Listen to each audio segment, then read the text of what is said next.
Statesman in the afternoon. Oh, God. And now the conference. Your constituency association has tabled a motion about privatisation, so you'll be expected to make a speech.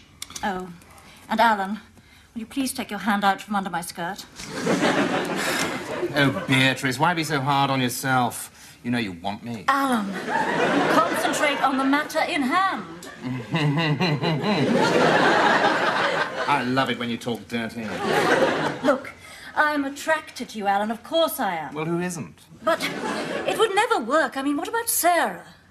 Sarah? Yes, my old school friend, Sarah. You must remember Sarah. No. You're married to her. Oh, Sarah. Well, actually, Beatrice, it's interesting because Sarah would actually be happy if we were having an affair. She's never really been interested in sex. Frigid little cow, really. Not like you. Come on. Let's do it. Let's do it now under the desk. Alan, have you seen the whip? Bless you, Piers. Oh, but I didn't sneeze. I mean, you're not ill. Was I interrupting something, Alan? No, it's all right, Piers. You're as welcome as Geoffrey Archer at the Daily Star Christmas party. Oh, well, that's all right, then. I thought you were supposed to be visiting Sir Stephen in hospital. Oh, well, I did, but I didn't want to stay too long. The poor old chap was looking a bit weak and weary. Oh, he's back to normal then? Well, I suppose so. He's planning on discharging himself tomorrow. Really? After a prostate operation? That'll be a medical first. I'm sorry, Alan, I don't understand. It's not your fault, Piers. It's the centuries of inbreeding.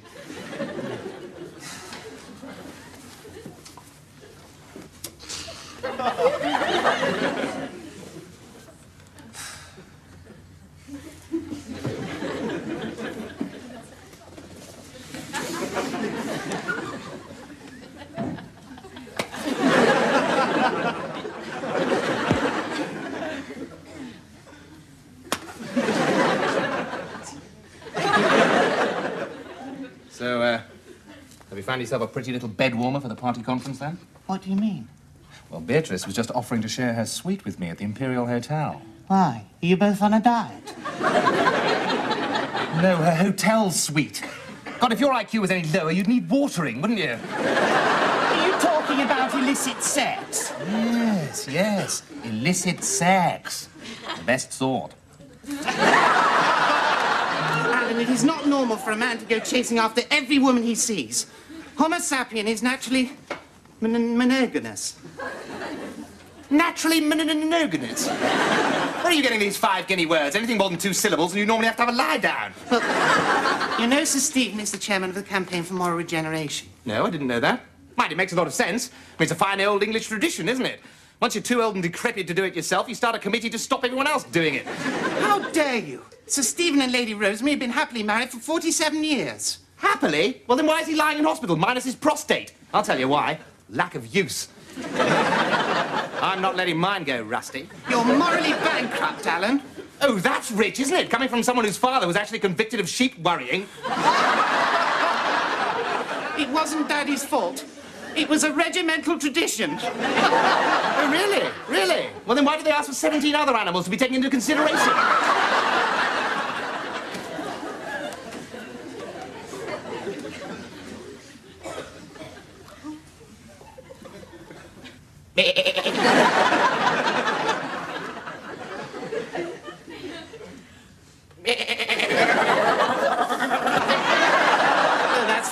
That's right, pour scorn, that's what you always do. Well, I don't care. This once great nation is reeling under a vicious onslaught of smut and filth, Sir Stephen said, and it's up to us to do something about it. Well, you don't actually mean you've joined this absurd campaign? Yes.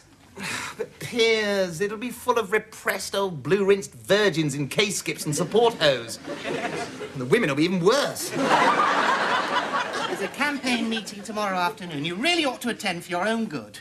Oh, no. Not me. I'm a libertarian. If there's a demand for pornography and people prepared to meet that demand, then who are we to stand in the way of market mechanisms? That, Piers Fletcher Dervish, is the slippery road towards socialism. Well, if you really believe that, then there's no more to be said. Good. Good.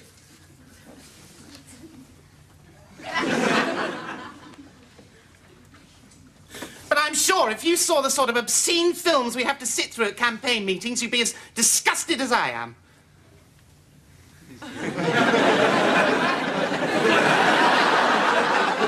Filthy films. Awful, vile films. I mean, for instance, tomorrow, we're going to have to endure Snow White and the Seven Perverts. It makes me shudder just to think of it. What time tomorrow?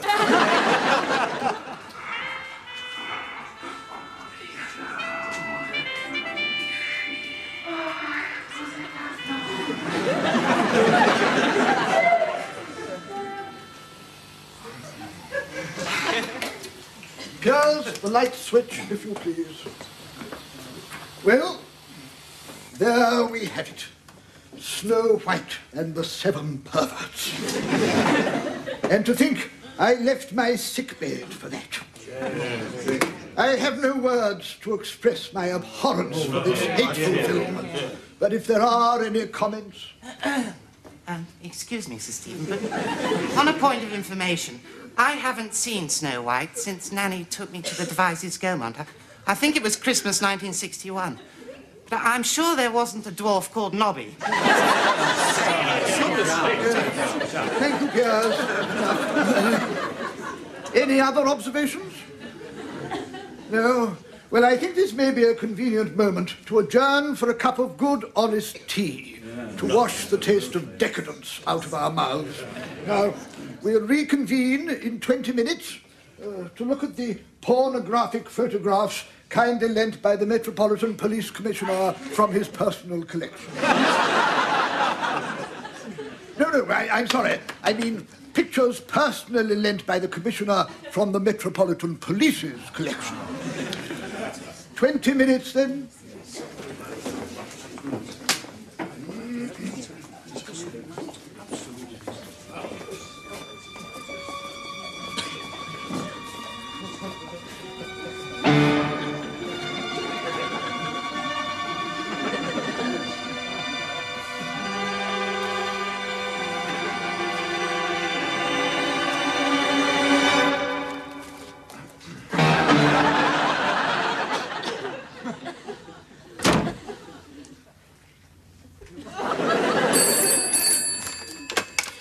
Bastard, rising star of the new right. Oh, Norman, what do you want? Really? You can get 3,000 copies? All personally signed by Peter Wright? Oh, well, it sounds like a marvellous investment, Norman, but unfortunately, I've only just exchanged contracts on the new massage parlour, so I really don't have 50 grand to rub together, as it were. I suppose I could sell Sarah's jewels. Hang on, there's someone at the door. I've got to go back. Enter.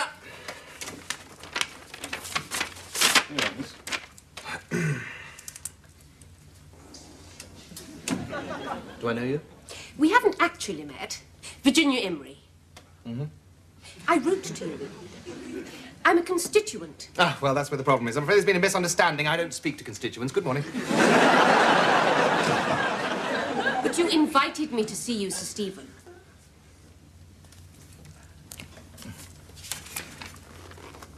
Oh, Lady Virginia. Oh, excuse me, I'm awfully sorry. How embarrassing. Pressure of work. Please, forgive me. Sit down, sit down, sit down. Now then, you wrote to me about publishing a book. Yes. I must say, I thought you'd be older. Yes, they do say I have a wisdom and a gravity which belies my youth. But about your book? Hardly a book, really. It's more of a pamphlet. Hmm? Sex is wrong. It's an arresting title. Thank you. Of course, I don't mean that sex is wrong in all circumstances. For the purposes of procreating the human race and within the sanctity of holy wedlock, I suppose it is permissible. Yes, I'm sure. And you were hoping that I could get this little pamphlet printed for you? Well, you did say you'd try, in your letter, as chairman of the campaign. Oh, yes, of course. And, it just so happens I have recently joined the board of a little firm of publishers dedicated to producing works of a morally uplifting nature, and, do you know, I think I could probably persuade them to issue a limited edition of your essay. Oh, that's wonderful, Sir Stephen. Yes, it is, isn't it? However, They are a charitable, non-profit-making foundation, and as such, it is usual for the author to make a nominal contribution towards the printing costs. Oh, yes, of course, I quite understand. Well, what should we say then? 50 pence a copy at a print run of, what, 2,000? Yes, all right. Sounds most reasonable. Good. And if we hurry, we may just have it printed in time to be on sale at the Conservative Party conference. Oh, that's splendid. I'm very grateful. Of course, sadly, I can't attend the conference myself. I'm a tiny bit phobic where crowds are concerned. Oh, good. Grief, how awful. Well, Lady Virginia, I suppose the best thing is if you let me have a cheque. What, right away? Well, there's no time to lose, my dear. I'm in your hands. Payable to Sir Stephen Baxter? Oh, good Lord, no. We must make it out to the charity. And the charity is the Christian Approach to Society Handbooks. I don't think I could squeeze all that in. It's a bit of a mouthful, isn't it? Well, shall we just put the initials then? Pay CASH £1,000. That's lovely. Thank you so much, Lady Virginia. Well, I must get on. I'm a very busy man. You don't mind showing yourself out, do you? There's a policeman outside the door. He'll show you where the street is. Thank you so much. Good morning. Good morning.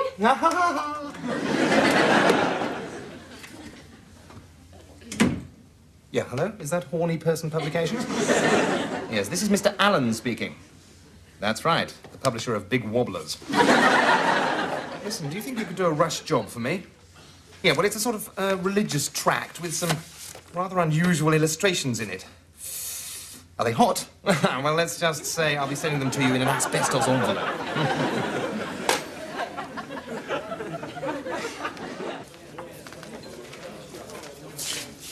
Children who develop a morbid interest in their private parts should have their hands bound at bedtime. This is not the work of a well woman. Excuse me, this is a Tory table. The Labourites sit over there in the draft.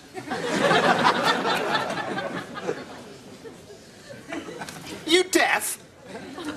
Oh, you are? Oh. Oh, God.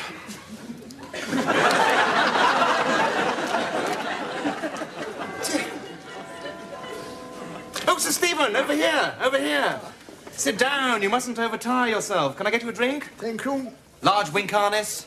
No, I need something stronger. Double whiskey and ginger ale. Fine. And I'll have a large Armagnac, please, Pierce. What? It's your round. Oh, is it? Right. Oh, no.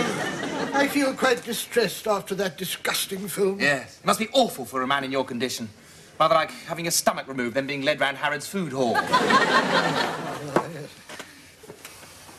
Where are the drinks, Pierce? Oh, the drinks. I knew there was something. And, Alan, there's definitely not a dwarf called Horny.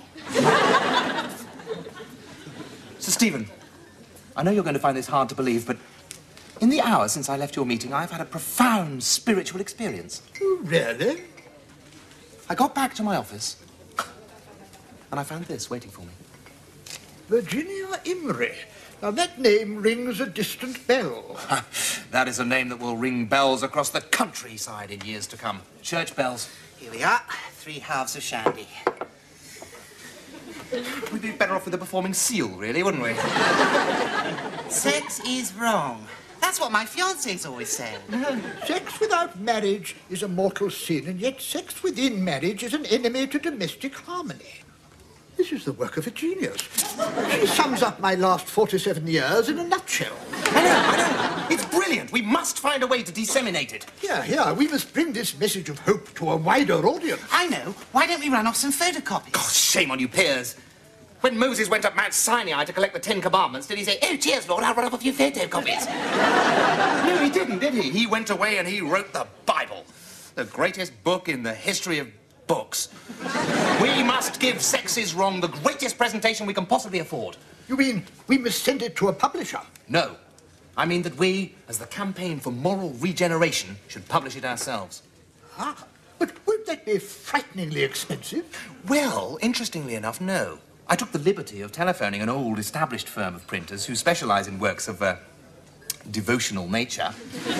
And they said that they could get us 2,000 bound copies by next week at £1 apiece. Oh! And just to show my sincerity, I am prepared to put up half of the publishing costs. Bravo! But half of £2,000 is... 0.005739. Thank you, Nigel Lawson.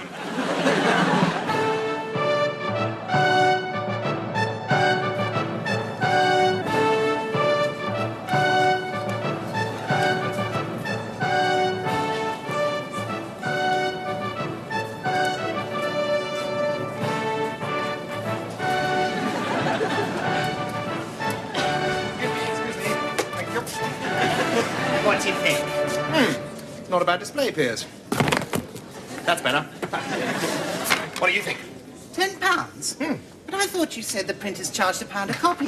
Does this mean the campaign will make a profit? Oh, I doubt it very much, Piers. Not once we take off the transportation costs. Yes, but you brought them up in your own car. Listen, Piers, if you were successful enough to own a Bentley, then you'd know how expensive they are to run, wouldn't you? Alan, why did the printer wrap them in this plastic stuff? It's to stop them having babies. Oh, my God. Piers, call me Sir Stephen. Well, how can I? He's in London. He's had a relax. Oh, shut up. Listen. For some reason, this poor unworldly girl seems to think I'm Sir Stephen Baxter. Why? Well, because I told her I was. But you're not. Lady Virginia! What a pleasant surprise. I thought you weren't coming to the conference. I wasn't, but I simply had to see my little work in print. Well, in that case, I'll send a copy straight round to your hotel. You see, the thing is, the conference is about to break for coffee, and any second now, this vestibule is going to be swarming with people. Oh, well then perhaps I will just slip away. Mr. Alan Muscard, Porter Price. In fact, Piers will show you to the taxi right, won't he, Piers? Mr. Alan Muscard, Porter Price. Well, I wonder where he can be. I don't know, you put your name down to speak, and then when you call the time comes... Alan, where have you been? You're supposed to be speaking. Alan? No. You told me you were Sir Stephen Baxter. Oh, did he? No, don't look. Oh, my God! Oh, my God! I can explain everything. It's Piers's fault. For the final time, Mr. Alan Muscard, please. Goodbye. Just you wait till Mrs. Thatcher hears about this. Well, why should the royal family be dependent on state salaries? If their ancient lands and rights were restored, they could live with dignity from their rents, as a great feudal family should. Now, that is what I mean by privatising the monarchy. Thank you.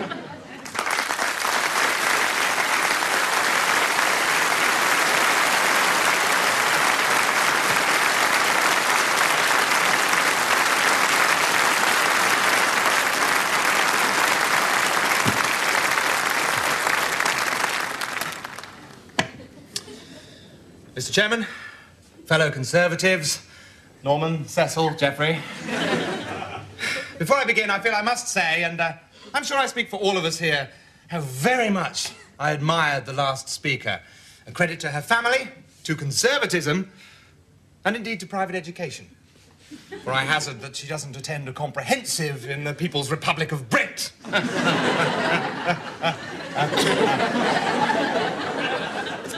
But to the meat of the motion. Denationalisation. Now, I will take the liberty of reinterpreting the motion. For when I hear the word denationalisation, I don't think about the flotation of the shipbuilding industry. No. I think about the dilution of our national spirit. The loss of our very nationhood. And who is it that is behind this loss of nationhood? Why, the peddlers of pornography. Our once great nation is reeling under a vicious onslaught of smut and filth.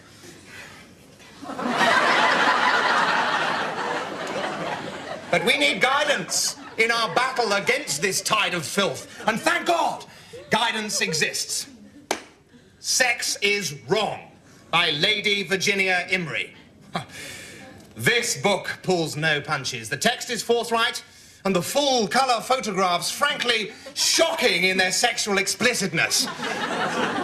I consider myself to be a man of the world, and yet there are acts illustrated within this book of such depraved complexity that, frankly, it took my breath away. And the picture on page 17 caused me to telephone the RSPCA immediately. And for a mere £10. And after all, what is £10 to people like us? Half-decent cigar, a week's social security for a family of gypsies. And I know which I'd prefer. Now, I know what you're all thinking. Where on earth can I get a copy? Well, thank God! They're on sale in the vestibule now. If you care about Britain, put your hand in your pocket and buy one. Thank you. Thank you.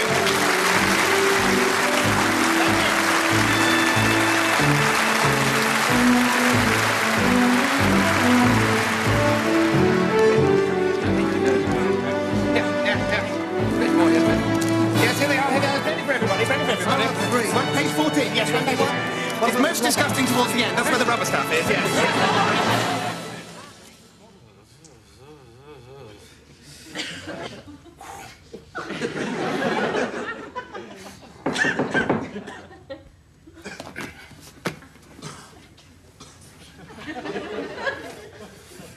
Oh dear, that'll be Beatrice, I suppose.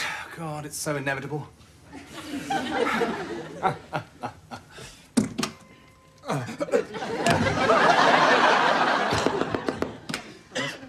May I come in? Unfortunately, I'm naked underneath this bathrobe, so... That's all right. I'm sure I'm perfectly safe with a moral crusader like you, Sir Stephen. Look, please don't tell Mrs. Thatcher. I can explain everything. I don't care. When I saw you up on that platform making that wonderful speech and filling that hall with moral fervour, I felt a strange desire within me. A strange longing I'd never felt before. Could you be more specific? You must know that you're a very attractive and charismatic man. Yes, I know that, yes. Don't make me spell it out, Alan. I know what I want to do is wrong, but I just don't care. Does this mean that you don't want your £1,000 back? It means I intend to get my money's worth. I think I've just experienced a sudden swing to the right.